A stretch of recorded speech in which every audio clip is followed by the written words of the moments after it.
আমার বাবার বাড়ির জমি বিক্রি করা টাকা প্রায় 15 লক্ষ আমি আমার স্বামীর হাতে দিয়েছি। এই বিষয়ে কি আমার জাকাতের কোনো দায় আছে কিনা? বোন প্রশ্ন করেছেন যে স্বামীর বাড়ির জমি বাবার বাড়ির জমি বিক্রি করে স্বামীকে দিয়েছেন 15 লক্ষ টাকা। এখন জাকাত কে দিবে? জাকাত তো টাকার মালিক যে তিনি দিবেন, কিন্তু তিনি কেন তার স্বামীকে 15 লক্ষ টাকা এনে দিয়েছেন সেটা হলো বড় প্রশ্ন। ঠিক না বেঠিক?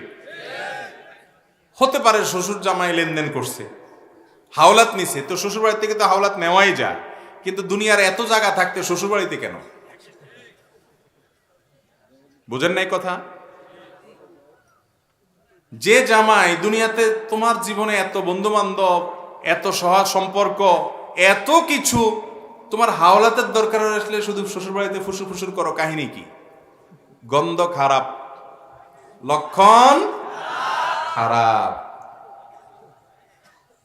কিছু জামাই আছে খুব শেয়ানা পাবলি, যৌতুক চাওয়া, যৌতুক নেওয়া গুনাহের কথা, হারাম এটা জানে, আবার শরমের কথা, কেমনে যৌতুক চায়। তো এই জন্য বলে আমি তো আল্লাহর হস্তে চাই না, আমি হাওলাত চাইছি। আছে না নাই? বউয়ের কাছে একটু ভাব ধরে যে কি চাইছে। আরে ভাই বেহায়া, তুমি হাওলাত শ্বশুর বাড়ি যেখানে তোমার আত্মীয় সেখানে তুমি হাদিয়া তোফা নিয়ে যাবা, হাওলাত চাওয়ার আর জায়গা পাইলে না। এই হাওলাত উপর দিয়ে হাওলাত হয় বেশিরভাগ ক্ষেত্রে, বা অনেক ক্ষেত্রে হাওলাত আর ঘুরায় ফিরে দেওয়া দেই। কারণ হাওলাতের টাকা যদি কেউ দিতে দেরি করে, শরীয়ত অনুযায়ী প্রেসার দিয়ে নেওয়ার অধিকার ওই ব্যক্তির আছে। নবীজি বলেছেন ইন্নালি সাহিবুল হক মাকালা, যে পাওনাদার তার কিছু বলার রাইট, অধিকার আছে। কিন্তু আপনি শিয়ানা পাবলিক শ্বশুর বাড়ির থেকে হাওলাত নিচ্ছেন, যে হাওলাত নিয়ে যখন ঘোরাঘুরি করবেন তো শ্বশুর শাশুড়ি তার মেয়ে বিয়ে দেওয়া আছে, বেচারা বানতেও পারবে না আপনারে।